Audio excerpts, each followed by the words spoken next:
চব্বিশে শেখ হাসিনা সরকারের পতনের পরে তার পরবর্তী সময়ে দীর্ঘ সময় জুড়ে কত মেটিকুলাস ডিজাইনে কতগুলো মিথ্যা মামলা, মানে কত শত শত হাজার হাজার মিথ্যা মামলা করা হয়েছে, তার একটার পর একটা নজির, একটার পর একটা বড় কালো থলের মধ্য থেকে বড় বড় বিড়াল বেরিয়ে আসছে, কালসাপ বেরিয়ে আসছে।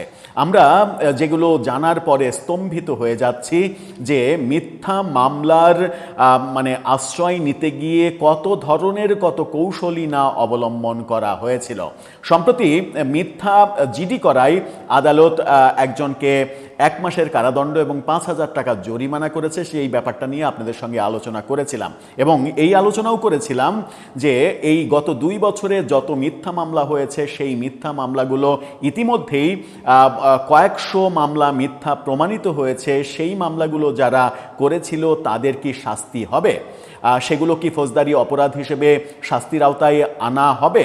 যদিও বাংলাদেশের মানে যে নিয়ম আইন, সেই আইনে এগুলো বড় ধরনের শাস্তিযোগ্য অপরাধ এবং সেখানে 5 বছর 7 বছর পর্যন্ত কারাদণ্ডের বিধান রয়েছে, কিন্তু এখন পর্যন্ত আমরা এই মিথ্যা মামলা করার ক্ষেত্রে কাউকে এই ধরনের শাস্তির মুখোমুখি হতে দেখিনি। এবার থলের বিড়াল, যেটা সবথেকে বড় বিড়ালটা সম্ভবত বেরিয়ে আসলো, সেই ইস্যুটাও শেখ হাসিনা কেন্দ্রিক। শেখ হাসিনার বিরুদ্ধে 24-এর আন্দোলন পরবর্তী কিংবা 24-এর বিজয় পরবর্তী অনেক মামলাই এরই মাঝে মিথ্যা প্রমাণিত হয়েছে। পুলিশের প্রতিবেদনের মাধ্যমে আদালত থেকে আমরা জেনেছি যে পুলিশ এগুলো মিথ্যা, এগুলোর বাস্তবতা খুঁজে পাওয়া যায়নি, এই প্রতিবেদনগুলো দিয়েছে। কদিন আগেই আমরা দেখলাম যে 50 লাখ টাকা পাওনাদারকে যেন দিতে না হয় এরকম অজুহাতে এই ব্যাপারটাকে প্রতিষ্ঠিত করতে 16 বছরের কিশোরকে দিয়ে বাবা মিথ্যা মামলা করিয়েছে পাওনাদারের বিরুদ্ধে এবং সেখানে শেখ হাসিনাকে প্রধান আসামি করা হয়েছে নিজের ছেলেকে জুলাই যোদ্ধা পরিচয় বিক্রি করে। অথচ ঘটনা তদন্তে পুলিশ দেখেছে পুরোটাই মিথ্যা মামলা। এবার বেরিয়ে এসেছে যে একটি খুনের ঘটনা ঘটেছে। সেই খুনের ঘটনা ঘটেছিল পরকীয়া প্রেমের জেরে। পরকীয়া প্রেমের জেরে এই ঘটনা ঘটেছিল এবং সেই ঘটনা জুলাই আন্দোলনের অনেক পরে ঘটেছিল। সেই অক্টোবরের দিকে এই ঘটনা ঘটেছিল। সেই ব্যাপারে মামলা হয়েছিল শেখ হাসিনার বিরুদ্ধে। পুলিশের তদন্তে বেরিয়ে আসলো এই ভয়াবহ ইতিহাস। এরকম ইতিহাস সারা বাংলাদেশে আর কত হয়েছে? শুধুমাত্র কি টার্গেট শেখ হাসিনা, নাকি সারা দেশে হাজার হাজার লাখ লাখ মানুষকে এভাবে মিথ্যা টার্গেট করে হাজার হাজার লক্ষ লক্ষ মামলা সাজানো হয়েছে, লক্ষ লক্ষ আসামি তৈরি করা হয়েছে মিথ্যা অজুহাতে? চলুন এই ব্যাপারটা একটু জেনে দেখি, যে ব্যাপারটা খুবই ইন্টারেস্টিং ব্যাপার। জানলে আপনিও অবাক হবেন, আপনারও গা শিউরে উঠবে, আপনারও বলতে ইচ্ছা করবে যে এই ঘটনা যে ঘটিয়েছে তার কি শাস্তি হওয়া উচিত। থাকবেন পলিটিক্স টিভির নিয়মিত আয়োজনে।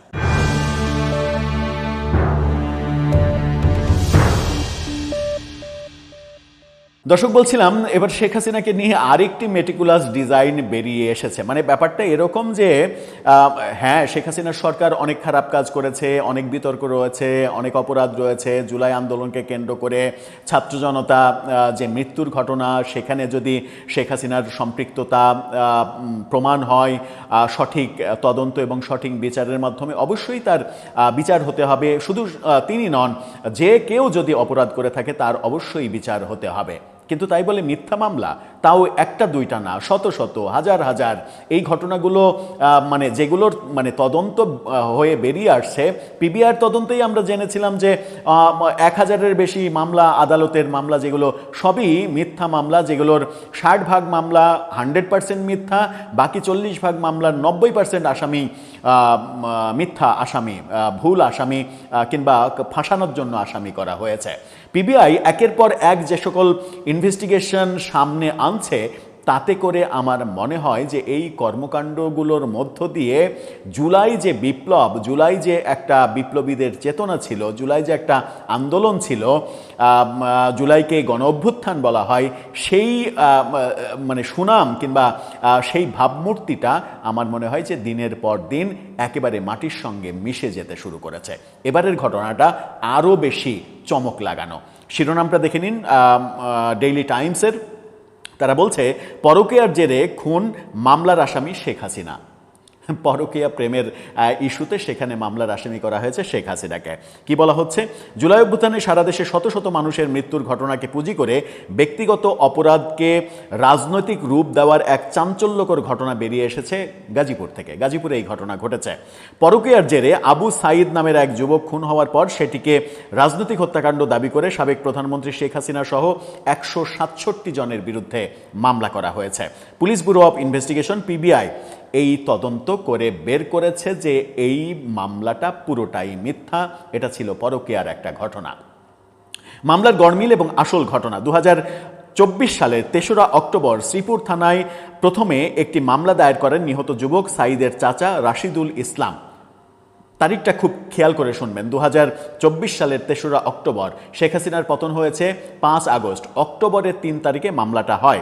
মামলার এজাহারে বলা হয় 2রা অক্টোবর, অর্থাৎ তার আগের দিন অক্টোবরের 2 তারিখে 2024 সালের 2রা অক্টোবর রাতে একটি সেলুনের ভেতর আবু সাইদকে কুপিয়ে কারা যেন মেরে ফেলেছে। এই মামলার একমাত্র আসামি খলিল নামের একজন ব্যক্তি, খলিল নামে একজনের নামে মামলা করা হয় এই ঘটনার পরিপ্রেক্ষিতে। কিন্তু ঠিক এর 1 মাস পর গাজীপুর আদালতে সম্পূর্ণ ভিন্ন একটা গল্প সাজিয়ে আরেকটি মামলা করেন নিহতর বাবা রফিকুল ইসলাম। এই ঘটনাকেই অন্যভাবে সাজিয়ে অন্য ডেট বলে, অন্য স্পট বলে এভাবে এই মামলাটা করে। আদালতে করা আবেদনে রফিকুল দাবি করেন 5 আগস্ট শেখ হাসিনা ও ওবায়দুল কাদেরের হুকুমে 5 আগস্ট অক্টোবরের 2 তারিখে মারা গেছে, সেটা এবারের মামলায় তার বাবা বলছে এবার 5 আগস্ট শেখ হাসিনা এবং ওবায়দুল কাদেরের হুকুমে শ্রীপুর ফ্লাইওভার এলাকায় তার ছেলেকে গুলি এবং চাপাতির আঘাতে জখম করা হয়। পরে হাসপাতালে চিকিৎসাধীন অবস্থায় মারা যায় তার ছেলে সাইদ। একই ঘটনায় 2 ধরনের বর্ণনা এবং 2 মামলার কারণে তদন্তকারীদের মনে সন্দেহের দানা বেঁধে ওঠে এবং সেটা তদন্ত করতে গিয়েই পিবিআই দেখেছে এটা পুরোটাই ভুয়া, মিথ্যা, সাজানো মামলা। এই মামলা করে 167 জনকে যে আসামি করা হয়েছে, এই আসামিদের কাছ থেকে টাকা উপার্জনের জন্যই এই কাজটা করা হয়েছে। তদন্তে কি পাওয়া গেছে? নিহত যুবকের বাবার দায়ের করা মামলার আবেদন তদন্তের দায়িত্ব পান পিবিআই উপপরিদর্শক শাহ কামাল। তিনি তদন্ত করেন। তিনি স্থানীয় প্রশাসন এবং এলাকাবাসীর সঙ্গে কথা বলে নিশ্চিত হন আবু সাইদের সঙ্গে পাশের এলাকার এক বিবাহিত নারীর বিবাহ বহির্ভূত সম্পর্ক ছিল। এই পরকীয়ার জের ধরে তাকে মেরে ফেলা হয় কুপিয়ে। এর সাথে রাজনৈতিক আন্দোলনের কোনো দূরতম সম্পর্কও ছিল না। শাহ কামাল জানান ঘটনাটি পুরোপুরি ভিন্ন খাতে নেয়ার উদ্দেশ্যে এই মিথ্যা মামলা সাজানো হয়। শুধুমাত্র কি ঘটনা ঘটেছে অক্টোবরের 2 তারিখে, যেটা শেখ হাসিনা সরকার পতনের অনেক পরে। সেই ঘটনাকে পরবর্তীতে আদালতে আর একটা মামলা করে অক্টোবরের 2 তারিখের ঘটনায় 3 তারিখে একটা মামলা হয়, তার চাচা করে। তার বাবা আবার আগস্টের 5 তারিখ বলে শেখ হাসিনা এবং ওবায়দুল কাদের হুকুম দিয়ে তাকে মেরেছে। এই ঘটনা, এই নাটক সাজায়। রহস্যময় আইনজীবীর প্ররোচনা। বলা হচ্ছে যে আইনজীবী এই মামলার পেছনে প্ররোচনা দিয়েছেন এবং আইনজীবীরও এখান থেকে স্বার্থ উদ্ধারের ব্যাপার খুঁজে পাওয়া গেছে। সব জানাজানি হওয়ার পর রফিকুল ইসলাম তার মিথ্যাচারের কথা স্বীকারও করে নিয়েছে যে হ্যাঁ, এটা মিথ্যা। কেন তিনি 167 জনের বিরুদ্ধে মামলা করলেন এমন প্রশ্নে তিনি জানান এক আইনজীবীর পরামর্শে তিনি এটা করেছেন। কি ভয়াবহ, কি নোংরা, কি অমানবিক, কি বিশ্রী একজন উকিল হতে পারেন যিনি একজনকে প্ররোচিত করছেন 167 জনের নামে মামলা। 167 জন মানুষকে ফাঁসিয়ে দেওয়ার জন্য একজন আইনজীবী প্ররোচনা দিচ্ছেন আদালতে মামলা করার জন্য। বলছেন, তবে সেই আইনজীবীর নাম প্রকাশ করতে তিনি অস্বীকৃতি জানিয়েছেন। আইনজীবীর নাম প্রকাশ করেননি। হয়তো তিনি বিপদে পড়তে পারেন। আইনজীবী নিশ্চয়ই প্রভাবশালী, হয়তো কোনো দলের লোক, সেই কারণে তিনি প্রকাশ করেননি। রফিকুল ইসলাম স্বীকার করেন তার ছেলেকে সেলুনের মধ্যেই কুপিয়ে মারা হয়েছে। মানে 2রা অক্টোবরের ওই ঘটনাটাই সত্য। তিনি যেটা করেছেন সেটা মিথ্যা। মামলায় যাদের নাম দিয়েছেন তাদের কাউকেই তিনি চেনেন না। স্থানীয় এক পুলিশ সদস্য তাকে এই মামলা দিয়ে বিচার পাওয়া যাবে না বলে জানানোর পর তিনি সম্প্রতি আদালত থেকে মামলাটি প্রত্যাহারও করে নিয়েছেন। Meticulous design. আইনি ব্যবস্থা এবং বাস্তবতা। বাংলাদেশের ফৌজদারি দণ্ডবিধি অনুযায়ী মিথ্যা অভিযোগ এনে মামলা করা একটি শাস্তিযোগ্য অপরাধ।